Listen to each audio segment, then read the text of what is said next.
তাহলে মানুষদের পাশে দাঁড়াতে হবে। প্রথম হেডলাইন, মুসলমানের পাশে দাঁড়াতে হবে, বিপদের সময় দাঁড়াতে হবে। আর নিয়তকে ঠিক রাখতে হবে, আমি যে মানুষদেরকে খাওয়াবো, আমি যে মানুষদেরকে ত্রাণ দেব, আমি যে মানুষদেরকে সহায়তা করব, মানুষ আমাকে ভালো বলবে, মানুষ আমাকে আমার শুকরিয়া আদায় করবে, আমার কৃতজ্ঞতা প্রকাশ করবে, এর মাধ্যমে আমি টাকা ইনকাম করব, এর মাধ্যমে আমার সুনাম প্রচার হবে, এরকম নিয়ত থাকা যাবে না। ঠিক না?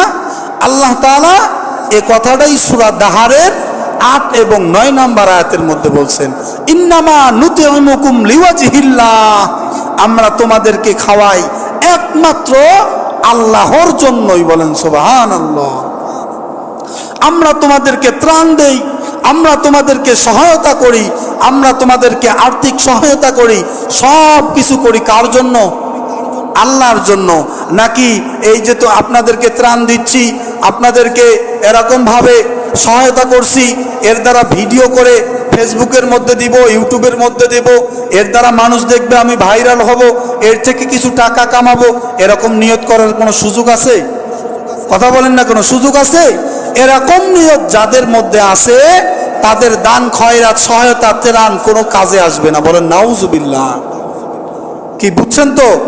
বিশ্বাস না হলে কোরআন খোলেন, সূরা দাহার ২৯ নাম্বার পারার,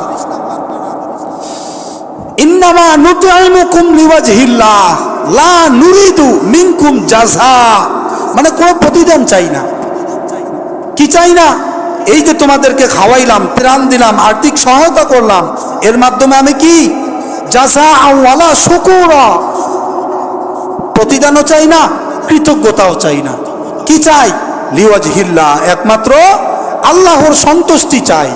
এর মাধ্যমে একে আল্লাহ পাক রব্বুল আলামিন বলেন, ওয়ায়ুতঈমুনা আত-তাআমা আলা হুব্বিহি মিসকিনাও ওয়া ইয়াতীমান ওয়া আসীরা, ইন্নামা নুতিমুকুম লিওয়াজহিল্লাহ লা নুরিদু মিনকুম জাযাআন ওয়ালা শুকুরা।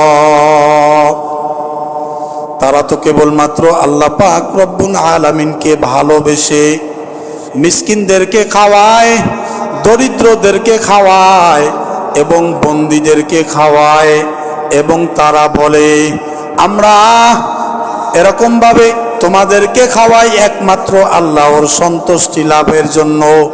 বলেন সুবহানাল্লাহ। আমরা তোমাদেরকে খাওয়াই একমাত্র আল্লাহ পাক রব্বুল আলামিনের সন্তুষ্টি লাভের জন্য, তোমাদের কাছ থেকে কোনো কিছু চাইও না, তোমাদের কাছ থেকে কোনো কৃতজ্ঞতাও চাই না, কোনো শুকরিয়াও চাই না। বলেন সুবহানাল্লাহ। অপরের পাশে দাঁড়াতে হবে। আচ্ছা বলেন তো দেখি, এই বিষয়টা যদি আমার মুসল্লি ইকরাম না জানে, তাহলে নিয়তটাকে পরিশুদ্ধ করবে কিভাবে? বলেন না কেন, কিভাবে? বর্তমান সমাজ তো এরকম একটা সয়লাভ ঘটে গেছে, একজন মানুষকে কিছু একটা দিলেই ক্যামেরা দিয়ে ছবি তুলে ফেসবুকে দেয়। তার নিয়ত যে কি আল্লাহই ভালো জানে। ঠিক না? কথা বলেন না কোনো, ঠিক না? যদি এই আয়াতটা না জানে, অর্থটা না জানে, আল্লাহ কি বলছেন, হাদিসে কি বলছেন, যদি না জানে, সে নিজেকে পরিশুদ্ধ করবে কিভাবে? আল্লাহু আকবার। আলেম ওলামারা বলেন, হ্যাঁ, একটা নিয়ত যদি থাকে যে আমি একজন গরিবকে 10 টাকা দিলাম, এর মাধ্যমে একটা ভিডিও বা ছবি বা যে কোনোর মাধ্যমে মানুষদেরকে জানাই দিলাম, এটা দেখে যেন মানুষ উদ্বুদ্ধ হয়, এটা যেন কি দেখে যেন কি উদ্বুদ্ধ হয় যে না, ওই ভাই দিছে, আমারও কিছু দেওয়া দরকার, আমিও কিছু দেই। এই সিস্টেম হলে এরকম ভিডিও ফটোশুট করা জায়েজ বা ভালো। কি জায়েজ বা ভালো। কিন্তু বর্তমান এরকম কয়জন আছে? বর্তমান তো মানুষ ফেসবুক দিয়ে টাকা কামায় সংসার চালাচ্ছে। ঠিক না? এরকম নিয়ত করা তো বড় কঠিন। ওর ধান্দাই তো একটা, যে ভিডিও করে ফেসবুকে দিলে কিছু টাকা হলে আমি কি করতে পারবো? পরিবার চালাইতে পারবো, কিছু একটা করতে পারবো। হ্যাঁ, কিছু মানুষের নিয়ত ভিন্ন থাকতে পারে। আল্লাহ তাআলা আমাদের পরিশুদ্ধ নিয়ত নিয়ে একে অপরের পাশে দাঁড়ানোর তৌফিক দান করুক। বলে না আমি। তাহলে আল্লাহ পাক রব্বুল আলামিন বলছেন যে তোমরা একমাত্র আমি আল্লাহর জন্যই সব কাজ করবা, মানুষদেরকে খাওয়াবা, পড়াবা, দান করবা, ত্রাণ দিবা, সদকা করবা, যা কিছু করবা সব কিছু কি আল্লাহর জন্য।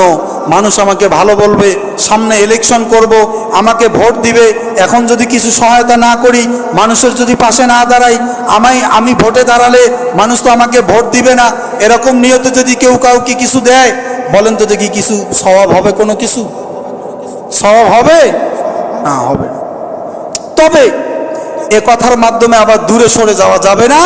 আমাদের কর্তব্য হলো একে অপরের কি পাশে দাঁড়ানো, দাঁড়াতেই হবে, তবে পরিশুদ্ধ নিয়ত নিয়া। বলেন সুবহানাল্লাহ।